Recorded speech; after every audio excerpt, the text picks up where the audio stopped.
Hello and welcome to Mind Over Media. And today we'll be focusing on how we can take initiatives to improve student progress in the digital age. We have a very special guest with us, Miss Clarke. And what was your name? I didn't catch it. Mrs. Fraser. And Mrs. Fraser. Miss Fraser. Miss Fraser, nice to meet you all, and thank you so much for coming. Can you please give us an introduction about what you do and a little bit about yourselves? Yes, absolutely. So I am a former teacher. I used to actually be a phys ed and health teacher, and then got my license in school counseling in 2008. And then I was a middle school counselor, for a few years, and then most recently a high school counselor in Noblesville. And then in 2019, I came to work at the state level so that I could do more macro work and systems change work around student mental health. I also am on the board for the Indiana School Counseling Association alongside Rebecca, and have done a lot of work in crisis response. I'm a prepared trainer, which I can talk a little bit about later. Yeah, so just lots of experience with students, mental health, mental well-being, etc. And And then, I'm Rebecca Frazer, and my background is also in school counseling. But actually, before that, I worked in juvenile corrections, so working with students that had been in trouble and needed to go to a different setting besides the school to work through some things. I also, during the pandemic, went and finished my license in mental health counseling along with Michelle, and we actually met there. And then I joined the department as the school counseling specialist back in 2022. And along with Michelle, again, we support school counselors across the state in Indiana with professional development and also with programs that help support students and their well-being and academics.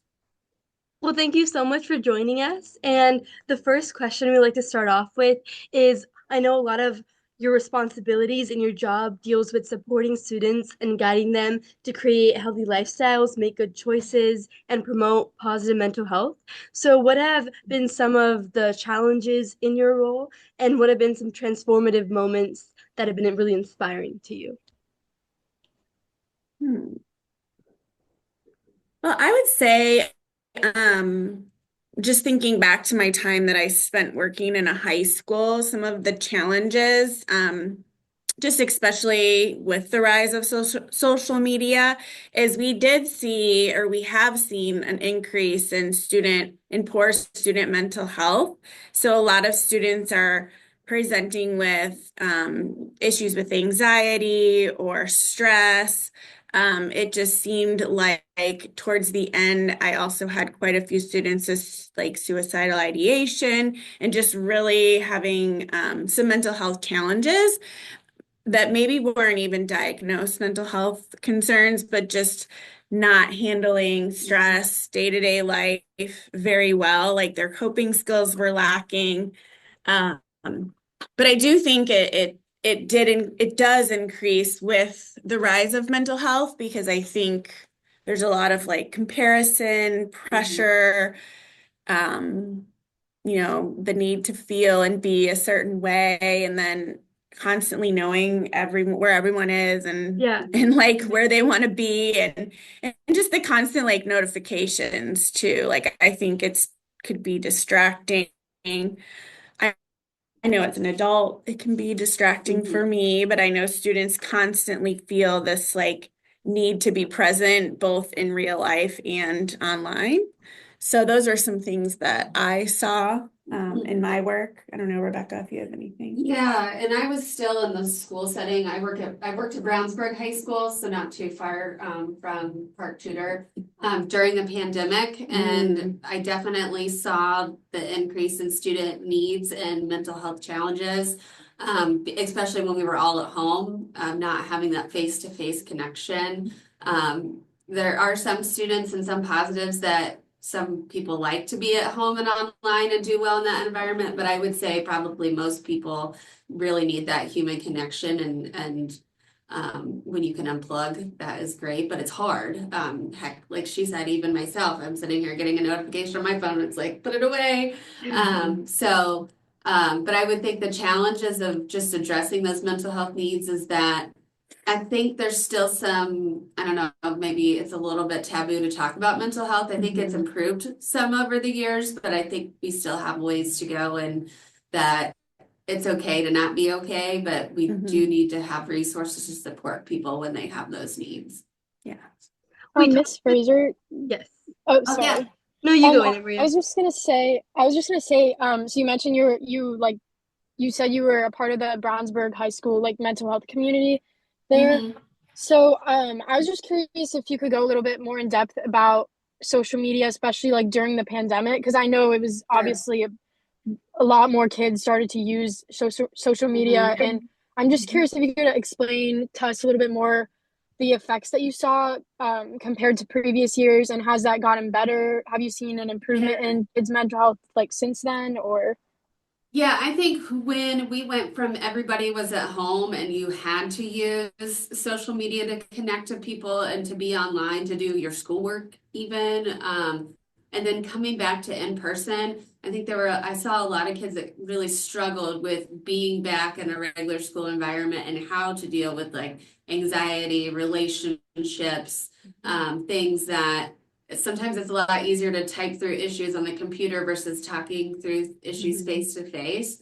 So I definitely saw an increase in students coming to see me that were struggling with some of those, like just getting back into like a normal school routine for sure.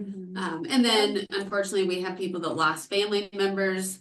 Families had lost jobs or income or things like that. So normal stress on top of like that stress of recovering from a pandemic. It was definitely a challenging time for some of our students and people in the community. And then Kushi, do you wanna? Yeah, go ahead. we wanted to connect back to one of the people we talked to is a psychologist at our school, and she was also like focusing and emphasizing the fact that being present nowadays in classroom settings and outside of classroom settings has become really challenging because of the constant like notifications and the need to be present outside like reality. Yeah.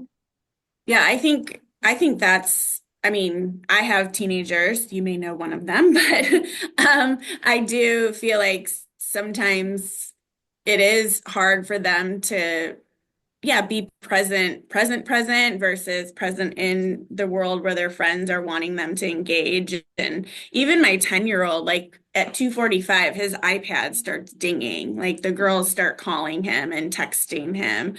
And so, and luckily he's just kind of like annoyed at this point, but I think kids do feel like the pressure, like if I don't, what is it, like you guys snap streaks and all like silly stuff that you try to keep up with. And people think, oh, if you're not answering your phone, you don't like me anymore, or you're not my friend, and It's that like fear of missing out. missing Like out. Yeah. I know like my oldest daughter she'll be 11 here soon, and it's that I gotta get home. I'm gonna miss my group chat with my friends, and I'm like, we're like at like urban air right now. Let's have fun. Like, so it's Yeah. that pressure.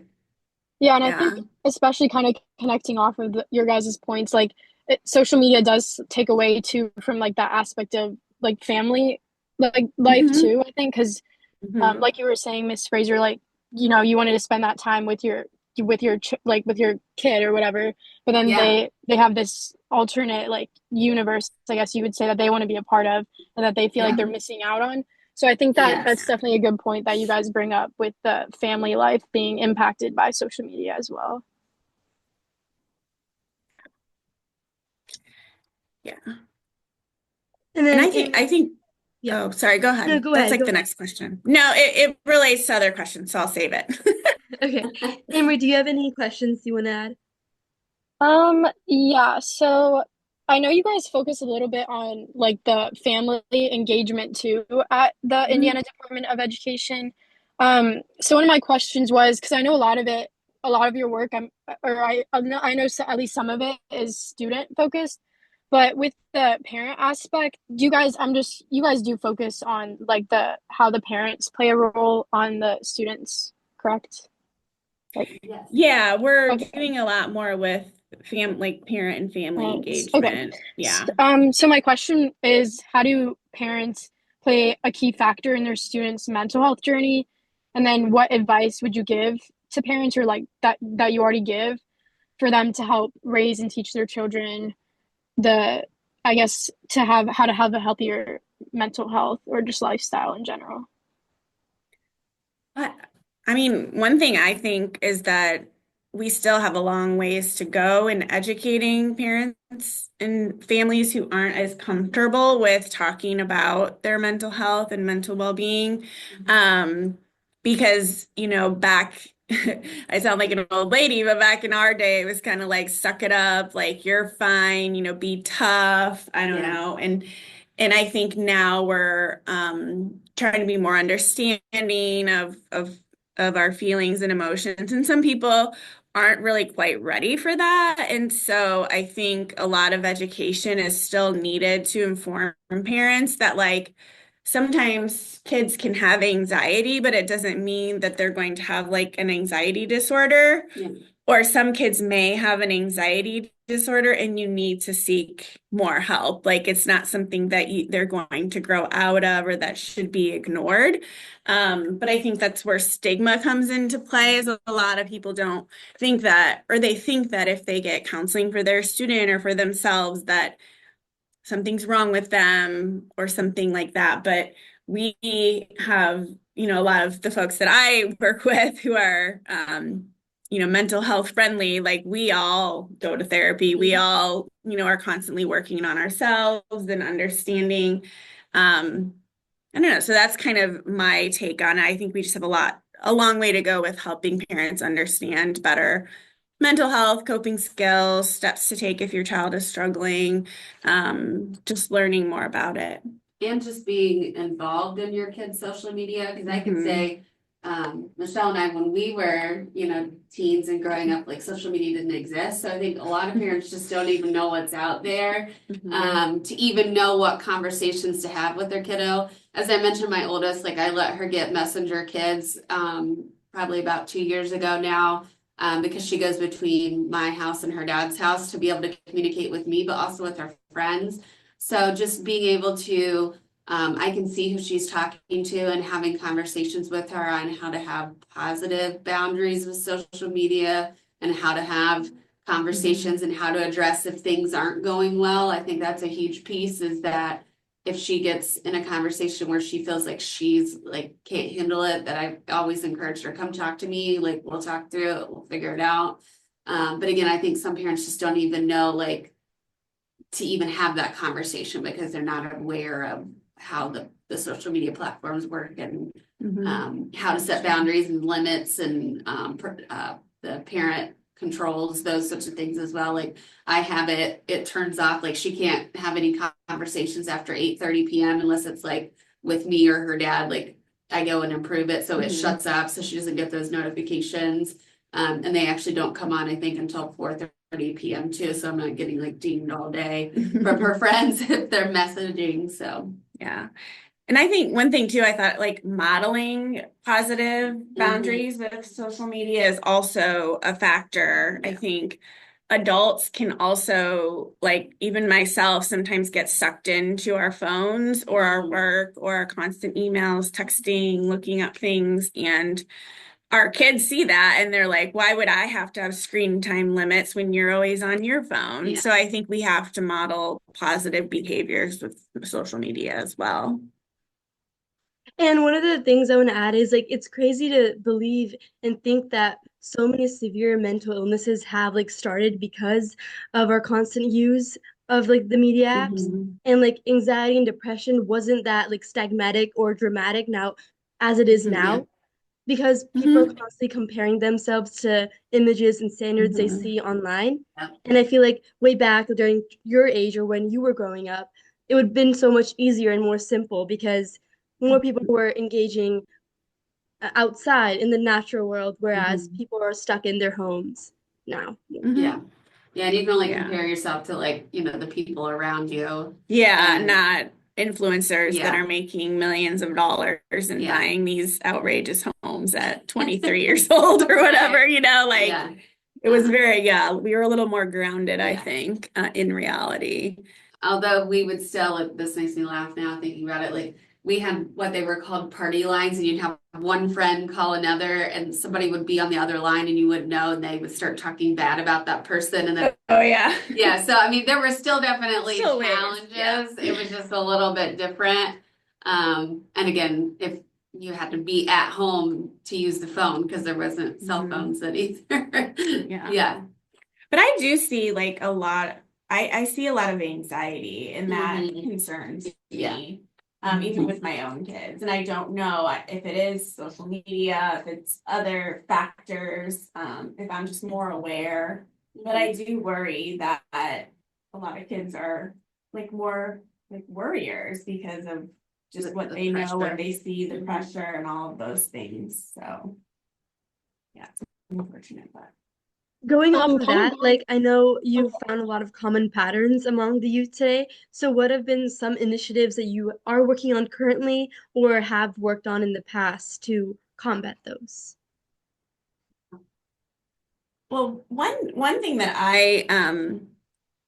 we did when I was in Noblesville, and I think Park Tudor has a club too, Bring Change to Mind. We started like a stigma-free club. And so a lot of students found kind of positivity in sharing their story with others. And I feel like when it's student led, but obviously when adults are leading things, it's kind of hard sometimes for kids to like connect.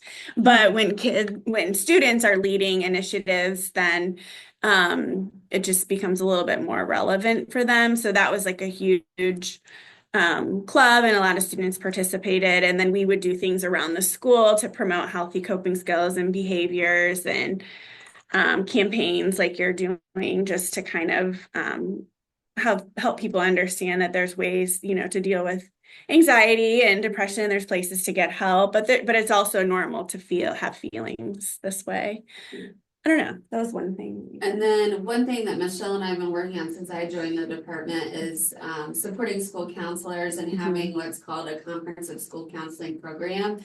And essentially, like, I'll try to summarize that the best I can, but it's supporting school counselors and looking at student needs and then being able to direct their efforts there. So one thing that we have in there is that they put out a survey to ask students like what their needs are, including mental health needs, and then they can offer programming to help support students out in that area, whether that's like a large group, like going into a classroom, or doing like a convocation even on mental health, or doing like small groups to address like anxiety, depression, things like that, or even like referring students if they need more support, working with mental health providers to do like a in school referral or out of school. So that's one thing that a huge piece we've been working on the last few years, and have helped a lot of schools in doing that professional development.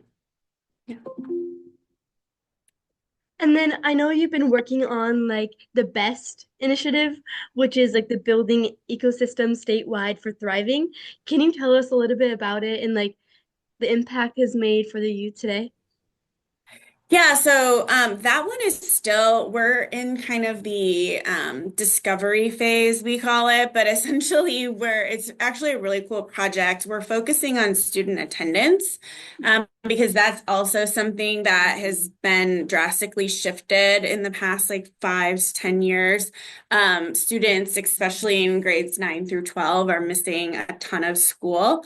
And so we are doing, we have something at the state level. It's called the Children's Commission. Well, actually, it's called the Commission in support of, I always forget. We call it the CISC, but that's not what it's called. But anyways, the Children's Commission, and it's a cross-agency group that's bipartisan and has like legislators on it, but really focuses on children, and just all the issues that impact them. And so we're working with the Department of Health, the Department of Mental Health and Addictions, Department of Workforce Development. Who else?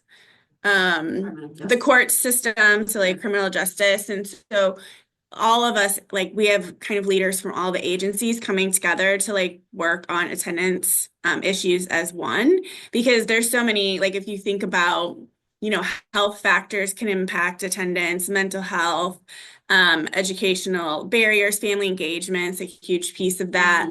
And then obviously the courts, we have a lot of students that, end up in the juvenile justice system because they're not attending school, and that's just not a great path to start on. So anyways, long story short, we're in a discovery phase. We just had a report released. But the coolest part about this program is we're actually focusing on people with lived experience. So we have a parent on the group, and then we have youth involved. And so we also really work hard to listen to youth voices to understand better what they're seeing, feeling, to, hopefully have systems come together to make change based on people who are actually utilizing our systems, if that makes That's sense. very So cool. Yeah. Congrats on yeah, that. so hopefully, yeah, we're going to be starting to come together with some more. And like I said, we just did discovery. So it was like creating this report, like, interviewing people, and but then now we're going to start to put in the work, and some of that work may end up in like legislation that passes, to make a change regarding student attendance. So yeah, we're hopeful that it helps in some way eventually. Have you seen any like growth in attendance after like kind of like showing the system to other schools? So not quite. We do have a statewide attendance dashboard, so schools can use that to see like student attendance in real time. And so that's been helpful, I think, for schools. That I think we still have a lot of work to do when it comes to like fixing the problem. Like we have a good way to see the data and we know there's an issue, but now we need to really focus on how can we create changes to improve student attendance and engagement for students at school too. So yeah, that's very yeah, a lot of it is like recognizing that there is a problem though. So that's good that definitely like get that started. So for our last question, just to kind of wrap this up. So what advice would you both give to students today who might struggle with their mental health, or like if they might have a social media addiction? And yeah, I guess just how like what would your advice look like to those students?